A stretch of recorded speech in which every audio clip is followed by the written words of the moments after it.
Bank Moliya akademiyasida fintech va sun'iy intellekt davrida barqaror moliya, bank va moliya tizimlarining kelajagini o'zgartirish mavzusida xalqaro konferensiya o'tkazildi. Aytish kerakki, Respublika Bank Moliya akademiyasi o'tgan 30 yillik faoliyati davomida mamlakatimizda yuqori malakali kadrlar tayyorlash, ilmiy tadqiqotlarni rivojlantirish va moliya tizimi uchun zamonaviy bilim va ko'nikmalarga ega mutaxassislar yetishtirishda muhim o'rin egallab kelmoqda.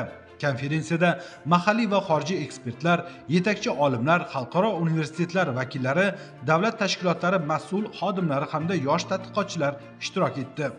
Xalqaro konferensiyamiz aynan moliya va moliyaviy texnologiyalar mavzusiga bag'ishlangan. Tadbir doirasida talabalarimiz turli xil imkoniyatlarga ega bo'lmoqdalar. Xususan, xorijiy mutaxassislar va professorlar bilan tanishish va ulardagi butun dunyo tajribalari bilan o'zaro fikr almashish kabi imkoniyatlarga ega bo'lmoqdalar. Xususan, Indoneziya, Malayziya bo'yicha aynan islom moliyasi va islom moliyasida fintech, ya'ni moliyaviy texnologiyalar bo'yicha mutaxassislar jalb qilingan. Janubi-sharqiy Osiyo mamlakatlaridan yana Yaponiya va Janubiy Koreya mamlakatlari ekspertlari ham konferensiyamizga tashrif buyurishdi va ular o'zlarini global darajadagi fikr mulohazalarini talabalarimiz bilan ulashishdi. Tadbirda xalqaro akademik hamkorlikni kengaytirish, xorijiy nufuzli oliy ta'lim muassasalari bilan qo'shma ta'lim dasturlari, ilmiy loyihalar va akademik almashinuvlarni rivojlantirish orqali milliy ta'lim tizimining raqobatbardoshliligini yanada oshirish mumkinligi qayd etildi. Mazkur konferensiya akademiyaning 30 yillik yubiley doirasida tashkil etilgan bo'lib, u nafaqat erishilgan natijalarni sarhisob qilish, balki yangi strategik yo'nalishlarni belgilab olishga xizmat qiladi. Mamlakatimiz xalqaro hamjamiyatga ochilib boryapti. Investorlar bilan biz ular tan oladigan standartlar asosida ishlaydigan tizimni demak yo'lga qo'yishimiz kerak edi. Mana so'nggi paytlarda bundan tashqari oliy ta'lim tizimida ham muhim o'zgarishlar bo'lyapti. Bu islohotlar natijasi o'laroq barcha oliy ta'lim tashkilotlari qatori Bank Moliya akademiyasi ham o'zining xalqaro hamkorliklarini rivojlantirgan.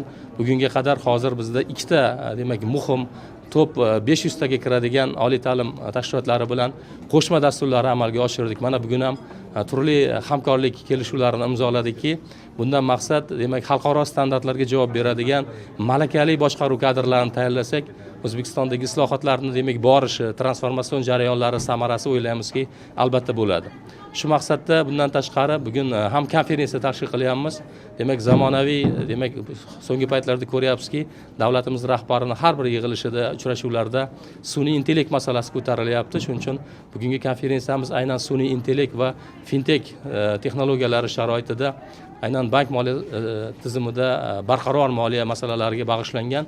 O'ylaymizki, bugungi demak anjumanimizda juda ko'p demak ekspertlarimiz dunyo nufuzli dunyo tashkilotlaridan, universitetlardan tashrif buyurishgan va bugungi konferensiyamizda muhim bilim va ko'nikmalar almashinuvi bo'ladi va uni natijasida o'ylaymizki, barqaror moliyani rivojlantirish bo'yicha, sun'iy intellektni joriy qilish bo'yicha muhim takliflarni biz ishlab chiqamiz va uni joriy qilish yo'nalishlarini belgilab olamiz. Anjumanda xalqaro ekspertlar tomonidan dolzarb mavzularda ma'ruzalar qilindi. Jumladan, Indoneziya universiteti professori o'z ma'ruzasida rivojlanayotgan iqtisodiyotlarda raqamli moliya xizmatlarining aholi farovonligiga ta'siri va fintech yechimlar orqali moliyaviy inkluzivlikni kengaytirish mexanizmlarini tahlil qildi. Koreyaning Handong Global universiteti doktori esa raqamli transformatsiya sharoitida innovatsion menejment strategiyalari va biznes jarayonlarini qayta shakllantirish masalalarini yoritdi. Shuningdek, Malayziya, Rossiya, Turkiya, Indoneziya universitetlari olimlarining ham sohaga doir ma'ruzalari tinglandi. Kunning ikkinchi yarmida anjuman doirasida PhD tadqiqotchilari ishtirokida ilmiy sessiya tashkil etildi. Mazkur sessiya yosh olimlarning ilmiy salohiyatini namoyon etish, innovatsion g'oyalar va amaliy takliflarni muhokama qilish uchun muhim platforma bo'lib xizmat qildi. Unda zamonaviy iqtisodiyotning eng dolzarb yo'nalishlarini qamrab olgan ma'ruzalar taqdim etildi.